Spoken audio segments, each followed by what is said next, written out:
ಎಳ್ಳು. ಹೌದು, ಎಳ್ಳು ಅಂದ ತಕ್ಷಣ ನಮಗೆಲ್ಲ ನೆನಪಾಗುವಂಥದ್ದು ಸಂಕ್ರಾಂತಿಯ ಎಳ್ಳು ಬೆಲ್ಲ ಅಲ್ವಾ. ಬರೀ ಈ ಹಬ್ಬಗಳಿಗೆ ಮಾತ್ರ ಈ ಎಳ್ಳನ್ನು ಬಳಕೆ ಮಾಡದೆ ಹೇಗೆ ನಾವು ದಿನನಿತ್ಯ ಇದನ್ನು ಬಳಕೆ ಮಾಡಿದ್ರೆ ಒಳ್ಳೆಯದು, ಆಯುರ್ವೇದ ಈ ಎಳ್ಳಿನ ಬಗ್ಗೆ ಏನು ಹೇಳುತ್ತೆ, ಈ ಔಷಧಿ ರೂಪವಾಗೂ ಕೂಡ ನಾವು ಇದನ್ನು ಬಳಕೆ ಮಾಡಬಹುದು, ಹಾಗೆ ಒಂದು ಅಡುಗೆ ಮನೆಯಲ್ಲೂ ಕೂಡ ಇದನ್ನು ನಾವು ಬಳಕೆ ಮಾಡ್ಬೋದು. ಬನ್ನಿ ಹಾಗಿದ್ರೆ ಈ ಎಳ್ಳಿನ ಗುಣಧರ್ಮಗಳ ಬಗ್ಗೆ ನಾವು ತಿಳ್ಕೊಳ್ಳೋಣ. ಎಳ್ಳನ್ನ ಇಂಗ್ಲೀಷ್ನಲ್ಲಿ ಸಿಸೇಮ್ ಅಂತ ಕರೀತಾರೆ. ಇದರ ವೈಜ್ಞಾನಿಕ ಹೆಸರು ಬಂದರು ಸಿಸಾಮಿನ್ ಇಂಡಿಕಮ್ ಅಂತ. ಸಂಸ್ಕೃತದಲ್ಲಿ ಇದನ್ನು ಫಲ್ಗು ಅಂತ ಕರೆಯುವಂಥದ್ದು. ಇದರ ಗುಣಧರ್ಮ ನೋಡ್ತಾ ಹೋದರೆ ಇದರ ರಸ ಬಂದ್ಬಿಟ್ಟು ಮಧುರ ಮತ್ತು ತಿಕ್ತ, ಅಂದರೆ ಸಿಹಿ ಮತ್ತು ಕಹಿ. ಇದರ ಉಪರಸ ಬಂದ್ಬಿಟ್ಟು ಕಷಾಯ ಉಪರಸ ಆಗಿರುವಂಥದ್ದು. ಇದರ ಗುಣ ನೋಡ್ತಾ ಹೋದರೆ ಸ್ನಿಗ್ಧ ಗುಣ. ಇದು ನಮ್ಮ ದೇಹದಲ್ಲಿ ಸ್ನಿಗ್ಧತೆ ಅಥವಾ ಲೂಬ್ರಿಕೇಷನನ್ನು ಉಂಟು ಮಾಡುವಂಥದ್ದು. ಇದು ಗುರು ಅಂದರೆ ಇದು ಜೀರ್ಣ ಮಾಡ್ಕೊಳ್ಳಿಕ್ಕೆ ಹೆವಿ ಆಗಿರುವಂಥದ್ದು. ಮತ್ತು ಸೂಕ್ಷ್ಮ ಅಂದರೆ ನಮ್ಮ ದೇಹದ ಸಣ್ಣ ಸಣ್ಣ ರಂಧ್ರಗಳಿಗೆ ಬಹಳ ಒಂದು ಪರ್ಫರೇಟ್ ಆಗುವಂಥ ಒಂದು ಸೂಕ್ಷ್ಮ ಗುಣ ಇರುವಂಥದ್ದು. ವ್ಯವಾಯಿ ಅಂದರೆ ಬಹಳ ಬೇಗ ಒಂದು ಅಬ್ಸಾರ್ಪ್ಷನ್ ಆಗುತ್ತೆ ಈ ಎಳ್ಳು. ಸಾರ ಅಂತ ಕರೀತಾರೆ. ಸಾರ ಅಂದರೆ ನಮ್ಮ ಕರುಳಿನ ಚಲನವಲನೆ ಏನಿದೆ ಅದೆಲ್ಲ ಒಂದು ಈಸಿಯಾಗಿ ಆಗಲಿಕ್ಕೆ ಎಳ್ಳು ಬಹಳ ಸಹಾಯಕಾರಿ. ಅಷ್ಟೇ ಅಲ್ಲದೆ ಇದು ಲೇಖನ ಗುಣ ಅಂತ ಕೂಡ ಹೇಳ್ತಾರೆ. ಲೇಖನ ಅಂದರೆ ಒಂದು ಸ್ಕ್ರೇಪಿಂಗ್ ಕ್ವಾಲಿಟೀಸ್, ಅಂದರೆ ಏನಾದರೂ ಒಂದು ಅಂಟ್ಕೊಂಡಿದ್ರೇನು ಕೆರೆಸಿ ತೆಗೆಯುವಂತಹ ಒಂದು ಗುಣ ಏನಿದೆ, ಈ ಒಂದು ಲೇಖನ ಗುಣ ಕೂಡ ಈ ಎಳ್ಳಿಗೆ ಇರುವಂಥದ್ದು. ಇನ್ನು ಇದು ಹೇಗೆ ತ್ರಿದೋಷಗಳ ಮೇಲೆ ಪ್ರಭಾವ ಬೀರುತ್ತೆ ಅಂತ ನೋಡಿದ್ರೆ, ಇದು ವೀರ್ಯ ಬಂದು ಉಷ್ಣವೀರ್ಯ ಆದ್ದರಿಂದ ಇದು ವಾತ ಮತ್ತು ಕಫದೋಷವನ್ನು ನಿವಾರಣೆ ಅಥವಾ ಒಂದು ಬ್ಯಾಲೆನ್ಸ್ ಆಗಿ ಇಡಲಿಕ್ಕೆ ಒಂದು ಸಹಾಯಕ ಆಗಿರುವಂಥದ್ದು. ಇವಿಷ್ಟು ನಾವು ನೋಡಿದಂತಹ ಗುಣಧರ್ಮದ ಬಗ್ಗೆ ತಿಳ್ಕೊಂಡ್ವಿ.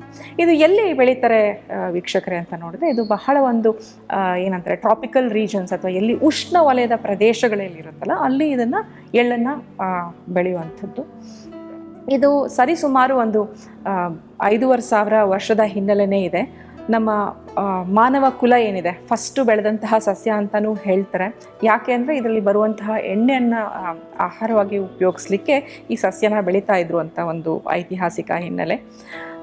ಓವರ್ ದ ಗ್ಲೋಬ್ ನೋಡ್ತಾ ಹೋದರೆ 689 BC ಬೆಬಿಲೋನಿಯಾನಲ್ಲಿ ಇದನ್ನು ಪರ್ಫ್ಯೂಮ್ಸ್ ಏನು ಮಾಡ್ತಾ ಇದ್ರಲ್ಲ ಅದರ ಬೇಸಾಗಿ ಉಪಯೋಗಿಸ್ಲಿಕ್ಕೆ ಬಳಸ್ತಾ ಇದ್ರು ಒಂದು. ಮತ್ತು ಕೇಕ್ಸ್ ಆ್ಯಂಡ್ ಮೆಡಿಸನ್ಸ್ಗೋಸ್ಕರ ಎಳ್ಳನ್ನು ಉಪಯೋಗಿಸ್ತಾ ಇದ್ರು. ಮತ್ತು ಇದರ ಜೊತೆಗೆ ಅವರು ಸಾಕಷ್ಟು ಒಂದು ಹೋಲಿ ಮರವಾಗಿ ಕೂಡ ಇದನ್ನು ನೋಡ್ತಾ ಇದ್ದದ್ದು.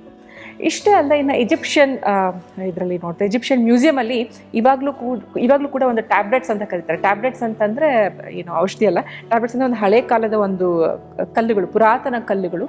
ಅಲ್ಲಿ ಕೂಡ ಎಳ್ಳಿನ ಬಗ್ಗೆ ಬರೆದಿರುವಂಥದ್ದನ್ನು ಇವಾಗಿನ ಕೂಡ ನಾವು ನೋಡಬಹುದು.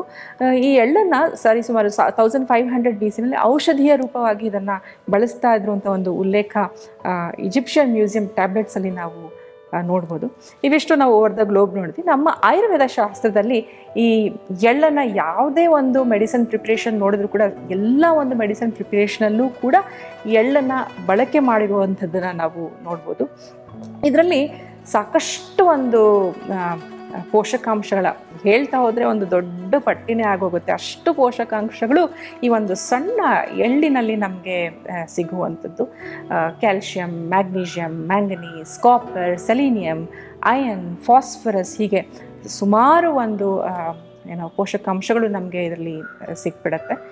ವಿಟಮಿನ್ ಇ ಕೂಡ ಇದರಲ್ಲಿ ಇರುವಂಥದ್ದು. ವಿಟಮಿನ್ ಇ ಒಂದು ಆ್ಯಂಟಿ ಆಕ್ಸಿಡೆಂಟ್, ನಮ್ಮ ದೇಹದ ವ್ಯಾಧಿ ಕ್ಷಮತ್ವವನ್ನು ಕೂಡ ಈ ಒಂದು ಹೆಚ್ಚು ಮಾಡುವಂತಹ ವಿಟಮಿನ್ಸ್ ಕೂಡ ನಮಗೆ ಎಳ್ಳಿನಲ್ಲಿ ಸಿಗುವಂಥದ್ದು. ಇವಿಷ್ಟು ಪೋಷಕಾಂಶಗಳು ಎಳ್ಳಿನಲ್ಲಿ ಸಿಗುವಂಥದ್ದು. ಮತ್ತು ಇದು ಪೋಷಕಾಂಶಗಳನ್ನು ನಾವು ತಿಳ್ಕೊಂಡ್ವಿ. ಇದಷ್ಟೇ ಅಲ್ಲದೆ ಆ್ಯಂಟಿ ನ್ಯೂಟ್ರಿಯೆಂಟ್ಸ್ ಕೂಡ ಎಳ್ಳಿನಲ್ಲಿ ಇರುವಂಥದ್ದು. ಹೌದು, ಆ್ಯಂಟಿ ನ್ಯೂಟ್ರಿಯೆಂಟ್ ಕೂಡ ನಮ್ಮ ದೇಹಕ್ಕೆ ಹೋಗಬಾರ್ದಲ್ವ. ಸೊ ಆ್ಯಂಟಿ ನ್ಯೂಟ್ರಿಯೆಂಟ್ ಅಂತ ಹೇಳಿದ್ರೆ ಇದರಲ್ಲಿ ಫೈಟಿಕ್ ಆ್ಯಸಿಡ್ ಇರುವಂಥದ್ದು. ಇದನ್ನು ನೀವು ಎಳ್ಳನ್ನು ಹಾಗೆ ಸೇವನೆ ಮಾಡಿದ್ರೆ ಏನಾಗುತ್ತೆ, ಅಯನ್ ಮತ್ತು ಕ್ಯಾಲ್ಶಿಯಂ ಅಬ್ಸಾರ್ಪ್ಷನ್ನು ದೇಹದಲ್ಲಿ ಆಗೋದಿಲ್ಲ. ಹಾಗಾಗಿ ಈ ಎಳ್ಳನ್ನು ತಾವು ಈ ರೀತಿಯಾಗಿ ಸೇವನೆ ಮಾಡಬೇಕಾಗತ್ತೆ. ಮೊದಲನೇದಾಗಿ ಇದನ್ನು ಎಳ್ಳನ್ನು ನೆನೆಸಿ ಒಂದು 4 to 5 hours ಸೋಕ್ ಮಾಡಿ ತದನಂತರ ಸೇವನೆ ಮಾಡ್ಬೋದು ಒಂದು ರೀತಿಯಾಗಿ.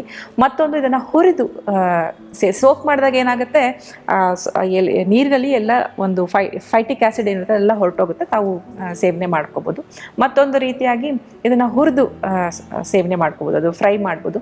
ಮೂರನೇದಾಗಿ ಇದನ್ನು ಮೊಳಕೆ ಬರೆಸಿ ಕೂಡ ತಾವು ಸೇವನೆ ಮಾಡ್ಕೋಬೋದು. ಈ 3 ವಿಧ ಸೇವನೆ ಮಾಡಿದ್ರೆ ಮಾತ್ರ ಇದರಲ್ಲಿರುವಂತಹ ಬೆನಿಫಿಟ್ ನಿಮಗೆ ಸಿಗುತ್ತೆ ಹೊರತು ಹಾಗೆ ಸೇವನೆ ಮಾಡಿದ್ರೆ ಫೈಟಿಕ್ ಆ್ಯಸಿಡು ನಿಮಗೆ ಏನೂ ಹೋಗೋದ್ರಿಂದ ಬಾಡಿನಲ್ಲಿ ನಿಮಗೆ ಕ್ಯಾಲ್ಶಿಯಂ ಅಯನ್ ಅಬ್ಸಾರ್ಪ್ಷನು ಆಗೋದಿಲ್ಲ.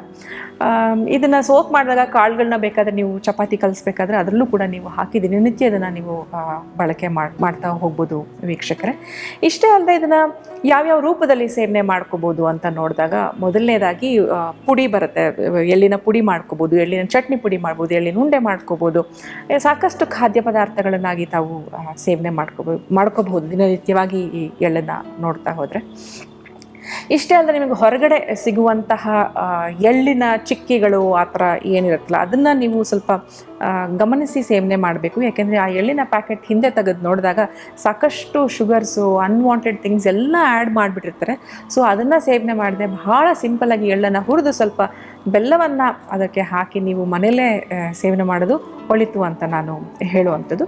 ಇದಿಷ್ಟು ನೋಡ್ತಾ ಬಂದಾಗ ಇನ್ನು ಯಾವ ಎಳ್ಳು ಶ್ರೇಷ್ಠ ಅಂತ ನೋಡ್ತಾ ಹೋದಾಗ ಎಳ್ಳಿನಲ್ಲಿ 2 ವಿಧ, ಕಪ್ಪು ಎಳ್ಳು ಮತ್ತು ಬಿಳಿ ಎಳ್ಳು. ಈ ಎರಡರಲ್ಲಿ ಯಾವ್ದು ತೊಗೋಬೇಕು ಅಂತ ಬಹಳ ಜನಕ್ಕೆ ಒಂದು ಕನ್ಫ್ಯೂಷನ್ಸ್ ಇರುತ್ತೆ. ನೀವು ನೋಡಿರ್ಬೋದು, ಒಂದು ಪ್ರಸಾದ ರೂಪವಾಗಿರ್ಬೋದು, ಹಬ್ಬಗಳಲ್ಲಿ ಆಗಿರ್ಬೋದು, ಯಾವುದ್ರಲ್ಲಾದರೂ ಕೂಡ ಕಪ್ಪು ಎಳ್ಳು ಬಹಳ ಶ್ರೇಷ್ಠ ಅಂತ ಹೇಳ್ತಾರೆ. ನಮ್ಮ ಆಯುರ್ವೇದ ಶಾಸ್ತ್ರದಲ್ಲೂ ಕೂಡ ಕಪ್ಪು ಎಳ್ಳನ್ನು ಬಹಳ ಒಂದು ಔಷಧಿಯ ರೂಪವಾಗಿ ಇದನ್ನು ಬಳಸುವಂಥದ್ದು. ಎರಡರಲ್ಲೂ ಏನು ಅಷ್ಟೇನು ಹೆಚ್ಚಾಗಿ ಗುಣಧರ್ಮ ನೋಡಿದ್ರೆ ಏನು ವ್ಯತ್ಯಾಸ ಇರೋದಿಲ್ಲ.